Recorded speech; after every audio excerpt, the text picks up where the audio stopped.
Hello, listeners, and welcome to another episode of Subscription Scaled. I'm your host, Nick Frederick. With me today is JP Werlin, who is the co founder and former CEO of Pipeline CRM and the new co founder and new CEO of Pirezo. JP, welcome to the show. Thanks for having me, Nick. Good to see you. Excited to dive in here and talk about your background. You have a good bit of experience, so I'm sure there's a lot we can unpack. But let's start with your kind of a little bit of your background about with Pipeline and how you came to found Pirezo. Sure. Pipeline started 16 years ago when Ruby on Rails was just a thing. We saw what that technology did to the browser. My partner, Nick Bertolino, and I were really blown away. It's all the functionality that we all take for granted that happens on the browser today. But I think you're old enough to remember where you used to have to push submit and there was a post and Yeah. it was a very transactional web experience, right, of sending of data. And credit to DHH and the Rails community for building an amazing code base, right? Open source, open for everybody. And we saw that being former e-commerce guys, Nick and myself, Nick Bertolino, and we knew we wanted to build a product. And we looked at inside our own business, which at the time was an online marketing agency, and we made that pivot that everyone wants to make, or business transformation, whatever you want to call it, to go from a service to a product business. I'm sure you've had people on before. I get that question all the time: is how do you go from a service to a product? Because the entrepreneurial dream, make money while you're sleeping, have something that leverages infinitely is a little hyperbolic, but leverages your time well. And what better way to do that with software? So we looked at our own business problems inside of our online marketing agency, again, focused in the e-commerce retailer space. And CRM was a thing, customer relationship management, right? And I knew we were onto something when one of the best entrepreneurs I know, Heidi said, I asked her about CRM and I asked Heidi, what do you think of this idea? And she was running a great company at the time called Linkshare in the affiliate marketing space.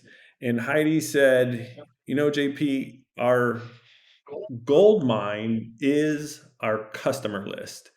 And right then I knew if I was building the vault, if you will, to house other people's gold, which is their customer list, then I was on to something. And so Pipeline was born. It was a 100% bootstrap for the first 8 years. We grew as revenue grew, and we hired behind the revenue, not in front of the revenue.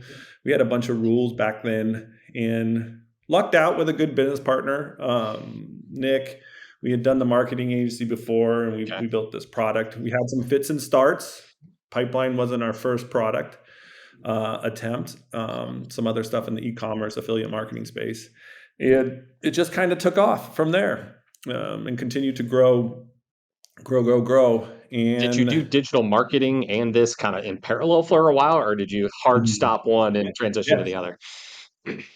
Yeah, we did this a little bit differently, and we can unpack that a little bit. But we worked 2 jobs, and I talk about this with pipeliners when we were building the company, is this concept of working 2 jobs. And so we had the marketing agency and we had clients, and I was fortunate enough to work with an amazing, actually family business out in New York in the e-commerce space and consumer electronics. And I was working there 3 days a week.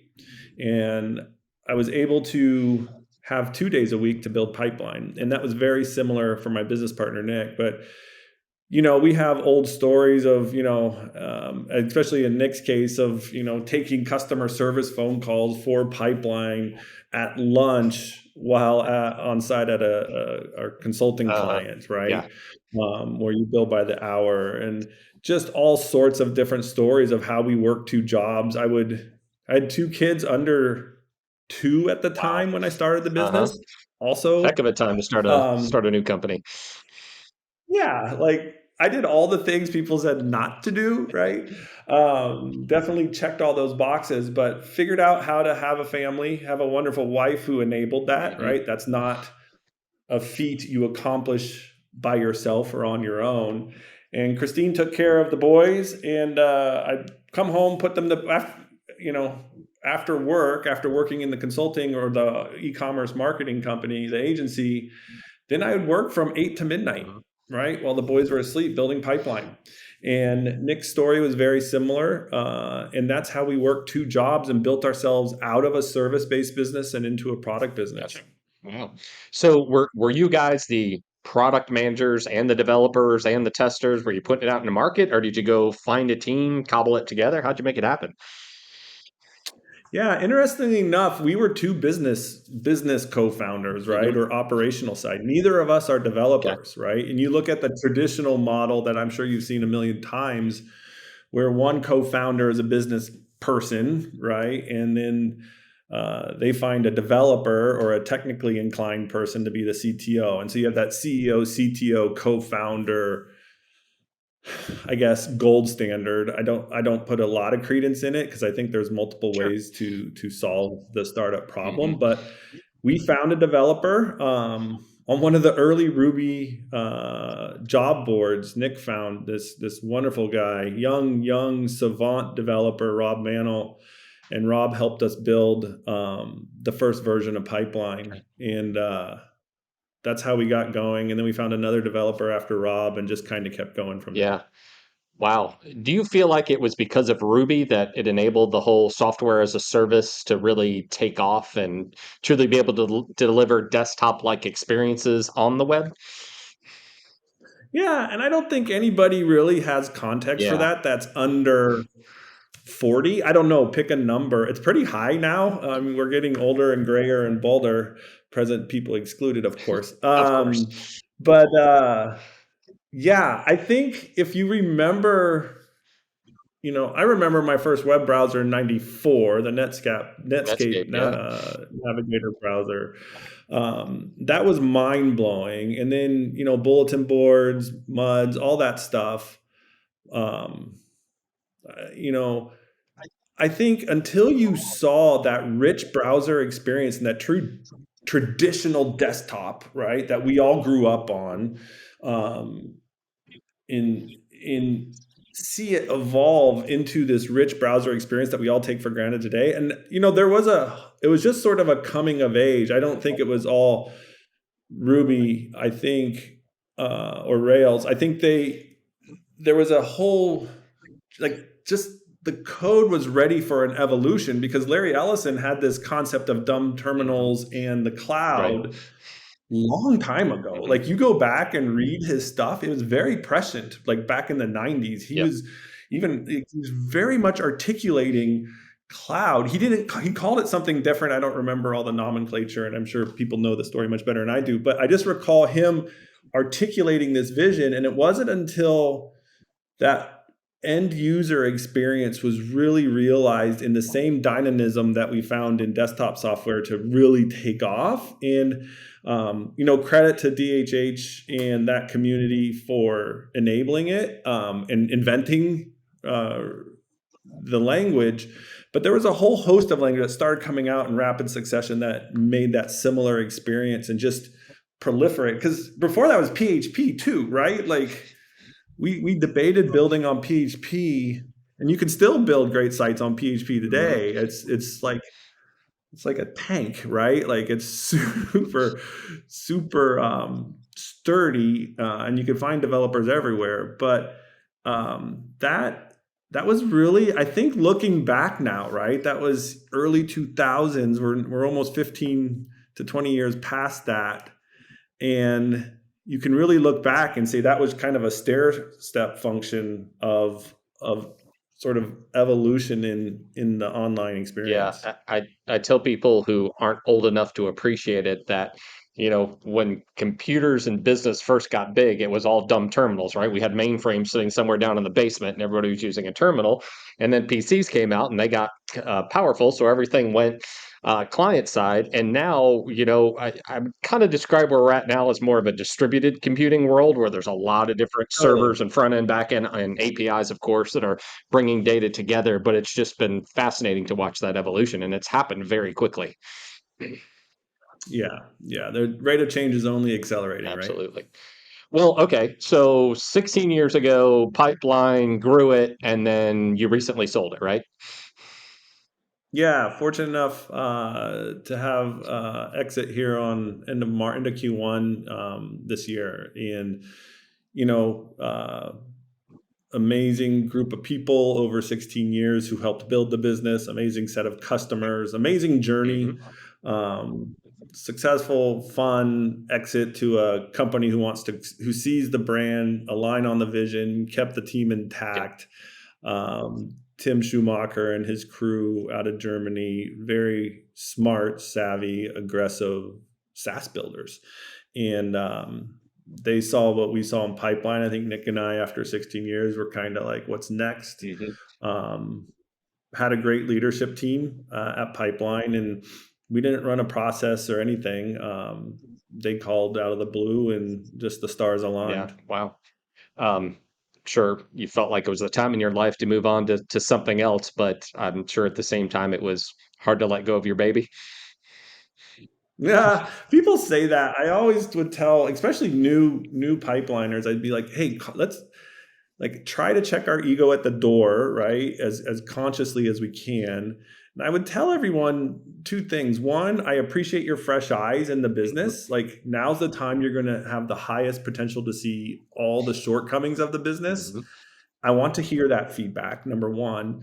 Number two, don't be afraid to call my baby ugly. And I don't really think of the company and the founder's relationship with a company is sort of interesting.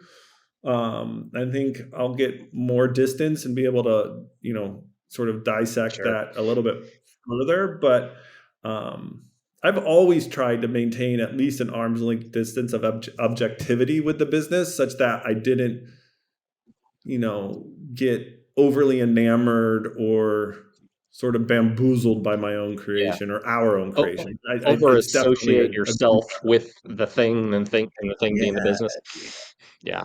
Yeah, like getting your tattoo of your logo and like Yeah. it's like Yeah. a little much for me personally, like each their Yeah. own. But yeah, I like you're probably gonna be like, oh, rebar. No, I'm just kidding. No. But Not definitely. uh, yeah, I think the critical mind, the analytical mind, you need to cultivate some distance between you and the business, whether it's your business or someone else's business, right? To keep pushing it. Yeah. But yeah, 16 Yeah. years. Okay. So now let's move over to Pirezo. So tell us about that business. Sure. So we could call it whatever we want. I think we're calling it Pirezo, but Okay. Pyrezo. Um, Another software business, this time in a completely different space. This is in the fire risk assessment space. And what we're looking to do is tackle a problem, a growing problem worldwide, driven by climate change around wildfire fuel risk assessment. So, wildfire fuels are a reality. Not a lot of proactiveness in the space at the homeowner level, and a lot of homeowners are waking up with uninsurable or massively expensive fire insurance, especially if you're in a particular part of the world, which is the wildland urban interface, the colloquially known as the WUI. And if you have property in that space, this is a massive problem. How do you get insurance? How do you protect your home? How do you harden your home? What should I do? And it seems and I love this problem because it seems gigantic. It is. It seems intractable. It's not. And it has three main objectives: save lives, protect property, and improve the environment. And so those really scratch three itches for me.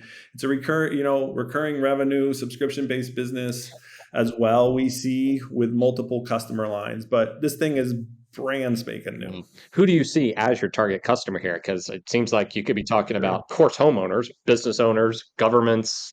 There's a lot of entities. Universities, Okay. resorts, railroads, power companies, anyone who needs to understand risk around a fixed asset that you can't move during a wildfire event.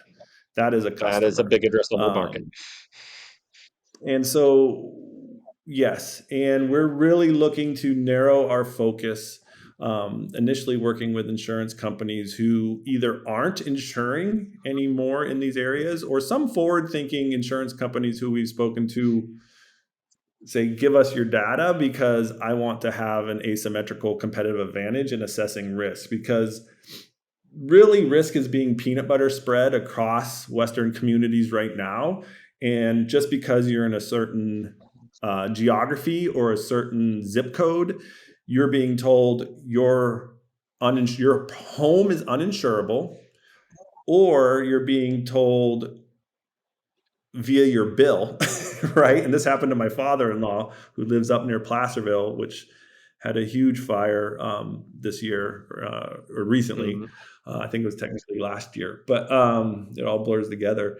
But his bill reached a point where he couldn't afford the homeowner's insurance anymore because he lived in the wildland urban interface. And so this really strikes close to home for me as a mission-driven project. I've also had two family members lose homes in wildfires in Colorado and in California. So um, this is one we want to tackle. Yeah.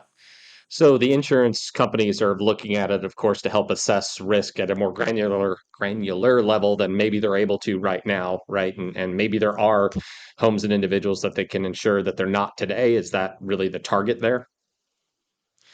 Potentially, yes, and as well as um, like get better fidelity than peanut butter, Mhm. right? And Yeah, so, we believe remote sensing only gets you so far, right? Satellites or other technology, and that ground truthing at the parcel level is sort of where the hard crux of the problem lies. And I think we have some proven ideas on how to work in that space successfully. gotcha. So you got the insurance companies on one side talking about if an event happens, or I should say the likelihood of an event. But I'm sure you've got governments that are looking at, well, how do we prevent this from happening in the first place, or be better prepared to handle it if it does? And I assume that's the type of data you're able to provide them. Yeah, 100%. And we have great partners in this space where we can stitch together different types of data as well. And so, this is some I keep digging into this space, and the more people I talk to, and this is just kind of those unique situations where the more people you talk to, the more ideas around the business you have. And so this is something that we are building to, and subject to evolve, right? Like it's super nascent. It's a compelling space. There's a lot of interest in this space because the stakes are so Yeah, high. for sure. How are you then, and I know it's early stage here, but you talk about this being a recurring business. How are you going to be engaging with them? Is that through continuously providing them data? Is there consulting and services that go along with it? I mean, where do you see this? How do you monetize this business? Data, Okay. number one. Um, if you think of the risk profile of a landscape, it is one of the most dynamic pieces out there. Um, Trees grow, bushes grow, right? At its core, it's vegetation management, which is really boring, right? Like who wants to, talk about wood chipping and brush Yeah. clearing? Um, and but there are very discrete, um, clear things you can do on a given property to mitigate risk, not eliminate. Right? That's a fool's Mhm. errand.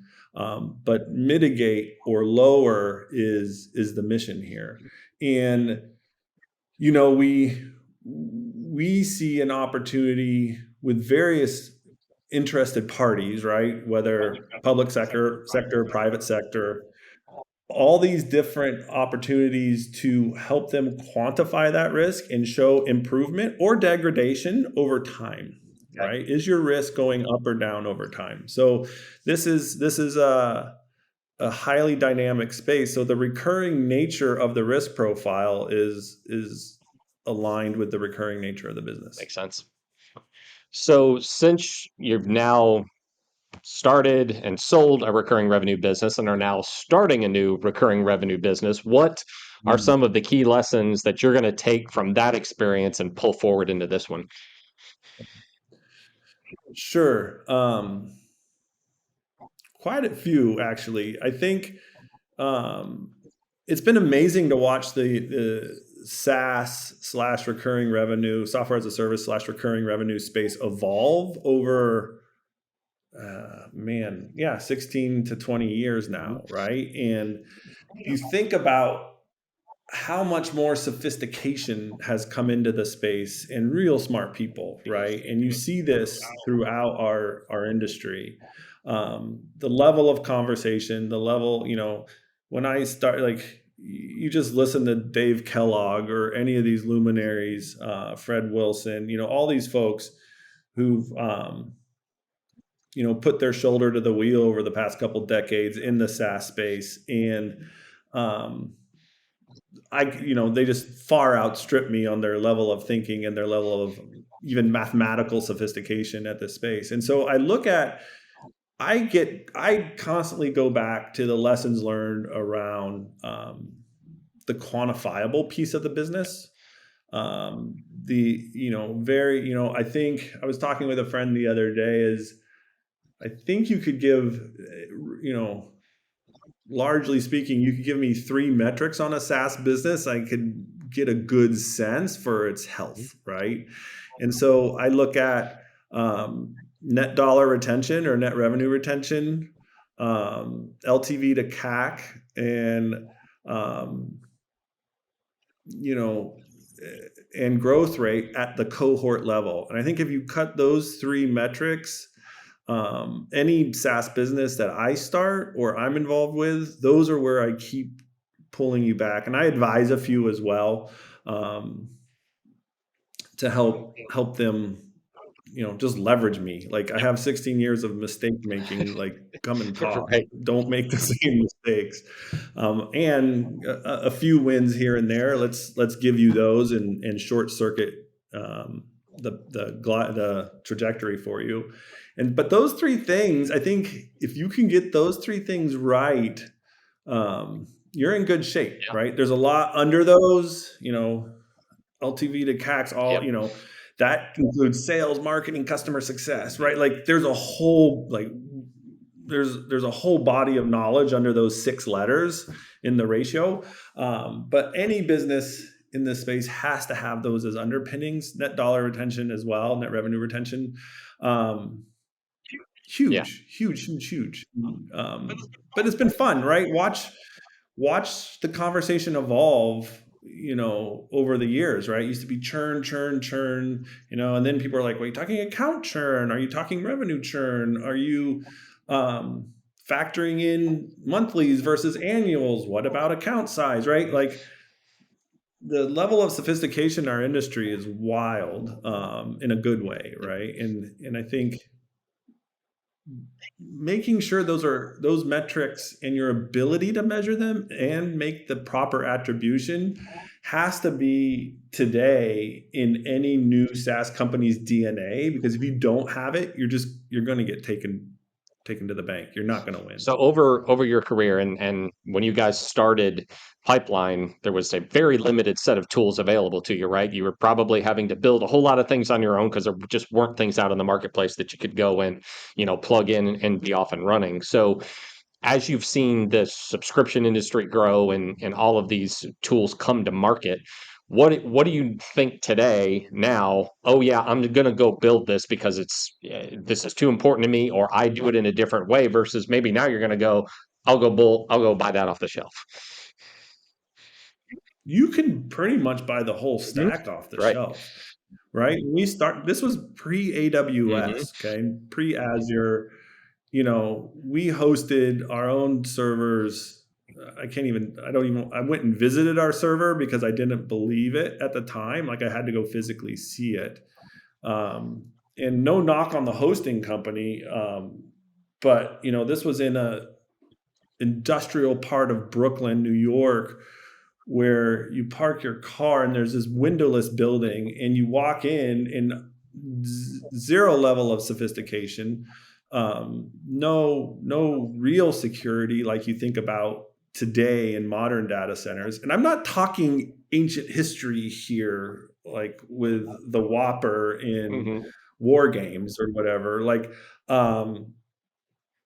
I'm talking early 2000s, and we walk in and we basically have a PC sitting, our first version of Pipeline, at the time Pipeline Deals, now Pipeline CRM, was sitting on a rack in a tower. Well, those silver racks you put in your garage to store stuff Uh-huh. in? That was what our server was. And we had to build our own billing engine. I think DHH talked about that. We did the Yep. same, right? That today you go and, hey, everyone uses Yeah. Stripe or, ChargeBee or Hmm. whoever. None of that. Email marketing, all homegrown. Jesus, you'd even like think of like revenue recognition, right? Like, how do you do, like, we were a pure cash based business, right? Yep. What's accrual in SaaS? How does deferred revenue work? Like, all those mechanics just weren't there technically. And so it was a lot of just brute force, like something we take for granted today is, daily revenue recognition for monthly customers, right? Or annual Yeah. customers. How do you recognize recurring revenue versus service revenue, Mhm. right? Like, all those things. Avalara for Yeah. taxes, like Wayfair wasn't a thing, right? Like that ruling that determines economic nexus, right? Like, so much is off the shelf today. Um, I don't know. I think every SaaS founder you talk to probably has their favorites and their proclivities on the stack. I do too, right? Like, I know I'm familiar with these 8 tools, but I think at Pipeline at our worst, I think we had 42 different SaaS subscriptions. Like, if you take AWS on down through the stack, like QuickBooks, we ran the whole business on QuickBooks Online for years. But you look at, our ticketing software, you look at our chat software, the accounting stuff. Like, we had our company alone, this little, sub $10 million top line SMB CRM business. We had 42 different subscription softwares in our Run it. Yeah. stack. And it's just good night. But so I don't know anything I'd go build right now. Like, I love the way the industry's niched out, where you could go buy very super specific mission focused software for really any problem in your business, right? There was no customer analytics back then. Churn zero. Like, you look through all these different tools and none of that existed. Yeah. Do you think there's a danger though in at least certain products walling you into a garden too much? Because there's a lot of competition out there, right? And if we all start up the same business, use the same tools, how different are we really? So where do you draw that line, or Right. do you draw a line? Well, that's one thing I think about with technology. Is one thing I saw definitely in the CRM space is, this might be a little confrontational. I don't know, but um, that all things tend towards a commodity, right? Hmm. How many ways can you architect a customer profile page, right? Um, I don't want to negate the future. Like, somebody someday will revolutionize how we organize data on a screen. And who knows, maybe it'll live in a 3D environment like Minority Report and we're all articulating things with haptic gloves. I don't know. Sounds cool. Where do I buy it? But I really think through the commoditization of the user experience, right? And where can you differentiate yourself? Um, because I go through any of our CRM competitors and it's like, oh, there's another, and we all call it different things, right? There's the people profile page or the customer profile page or the customer detail page. It's really the same. If you look at the information architecture of that page, it's the same exact data, name, phone number, company, email, right? Personal, like just how is it manifested? And that's why I give a lot of credit to UX, UI people because they're awesome to do that in a novel and helpful way for the Yeah. customer. But all things tend towards commodity, right? And so I think to your point, there is a danger. And I think as entrepreneurs and CEOs and customer success people, we have to rethink what is the total experience, not just the technology experience. And I really have a problem with the engineering first mentality, that good engineering can solve all problems. And I think this is very much promoted by the progenitor of Google, who like engineering rules all, right? Like you couldn't call Google to help for Gmail. Like there was zero customer service because again, outsider looking in, I've never looked at Google. I've spent a lot of money on AdWords over the years for clients and myself, and worked with their products and run exclusively on the G Suite. Like big fan, but who was the Gmail help desk in my neighborhood in Pennsylvania when I lived there? It was Yeah. me, Right. right? Like there was no 1-800 number for Google. And I bring this up because I think for businesses today, especially SaaS businesses, is we have a predilection to be technology biased and think like Google or like Amazon. Amazon's a whole nother use case in the e-commerce space. Let's just stay focused on Google. But that engineering and technology can solve everything. And I have a personal hypothesis that human to human interaction still matters. And you can differentiate from that commoditization and from that homogenation, like that is just intrinsic in even in SaaS software, B2B SaaS software. You can guard against that with not taking the human element out of your business. So how in the world do you do that? Is it customer You service pick up the first? And phone with a human. yeah, You pick up the phone, like it's so silly, but like just say hi. Like talk to right. people. Don't send like. Let me ask you a question. What happens to your blood pressure when you call your credit card company? You get a voice-aided response It system. starts before you dial the numbers. Yeah, right. There's anxiety before, right? Right. What's that new thing on social media? Trigger alert, right? Trigger warning. Trigger warnings, knowing I have to call. I watched my sister last week spend 2 hours with a not to be named airlines. We've all been on those Yeah. calls, right? Just face melting, mind numbing, alcohol inducing phone calls, right? How can your company be different? How can you not have, how about you make it a pleasure to call you? What is wrong with wanting to talk to your customer? And,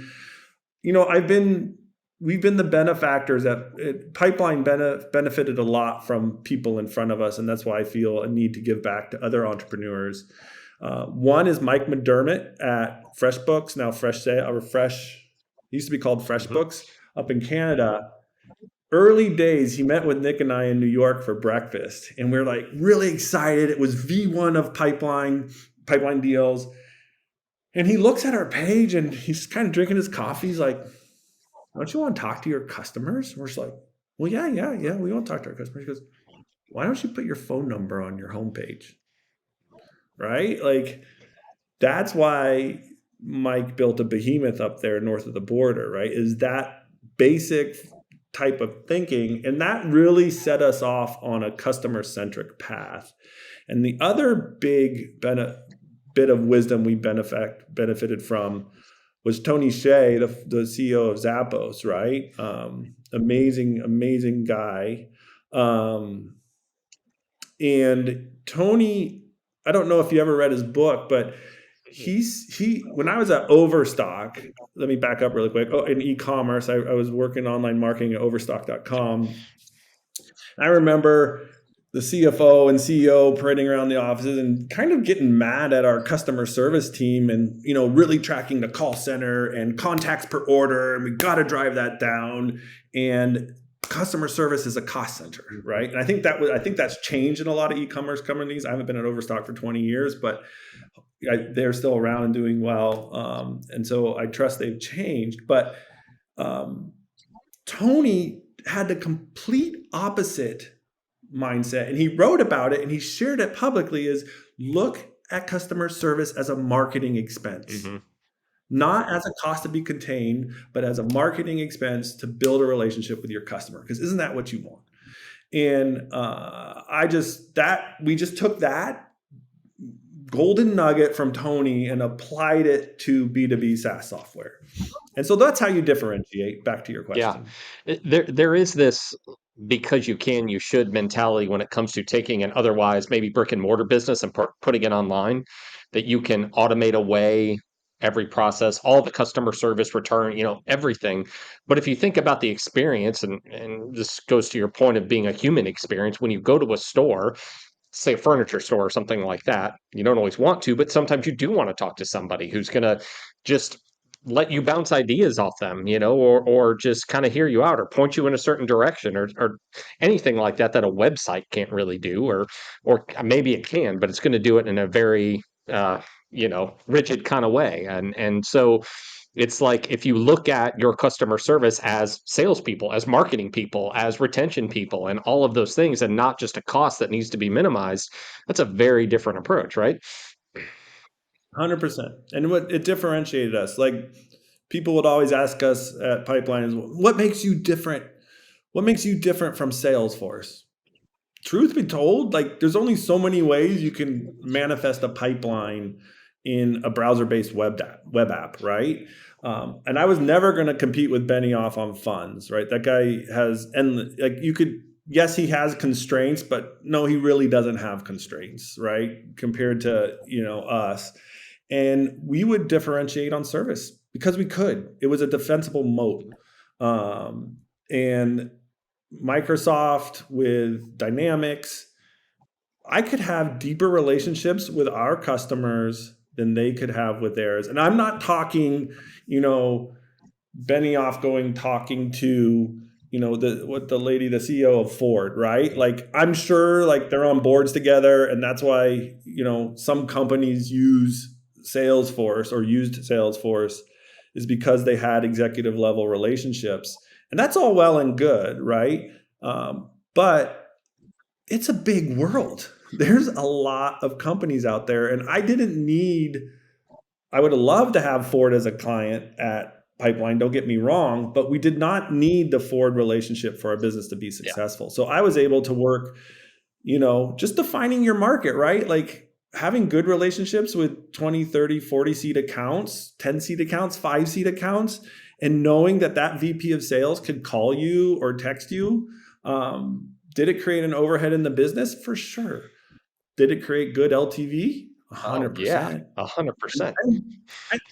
At a higher level, I just think it's the right thing to Yeah. do, right? I really subscribe to conscious capitalism. And so I think making sure we don't lose our humanity in the course of doing business is really, really important. It's easy to do in a digital world, though, right? Like I said, there's this proclivity to try to automate everything away and try to make everything self-service, but that human element is very differentiating. Right. And like, why does everything have to turn into IFTT? Right? If this, then that. Yeah, yeah. Like why the world does not have to be transactional. It can be relational. Tough to do, though. That's what makes it fun. Sure does. Well, in terms of Pirezo, what are the next steps for you guys? I mean, you're still early on in this journey. Super early. We're building technology. We're building relationships, right? Recurring theme with me. I like building. And so we'll be looking to go out here, raise some seed capital, but we're really just building bridges with the good work a lot of fire agencies and wildfire prevention authorities are doing in the Western United States right now. And if folks need help assessing risk, we know how to do that on the ground, around in place assets, right? Ski resorts, Mm. railroad bridges, power lines, homes, universities, right? I was just touring Cal Poly Pomona with my son down in the Inland Empire in LA, and I was walking around going, and I've been in this for less than a year. I'm a fire tourist, admittedly, and I'm learning, and I just want to be a sponge and learn from the decades and decades of wildfire prevention experience in the space. But even just walking around, they've done a good job there at Cal Poly Pomona. But you're just going, oh my gosh, this is a huge, huge problem. And what if my kid was going to school here and there was a Yeah. wildfire event? Like you start looking through the possibilities. And so really learn and build is our two key objectives this Yeah. year. Well, just from the headlines that, of course, been in the news the last number of years, everything going on out west, all of those wildfires that have happened. I mean, there's no doubt there's a need, right? And saving lives and preventing them in the first place, or at least minimizing it, because you can't completely stop it. To your point, but those No. are some very worthwhile objectives right there. Yeah. Yeah, I think it's definitely one that subscribes to my personal ethos, which is leave this place better than you found it. And that takes a lot of different tracks in my life. But I knew after Pipeline that this is something that I would need in my next chapter. And very thankful to Pipeline for everything it's provided over the last 16 years, but equally excited for the next Awesome. chapter. Well, best of luck with that. If any of our listeners had questions or wanted to learn more about Pirezo, how can they best get in contact with you? Sure. Best way is JP at Pirezo, Pyrezo.com. Awesome. Well, thanks so much for all of the insight and sharing your story today. It was very interesting to listen to, and I know you're on this new venture now, so best of luck.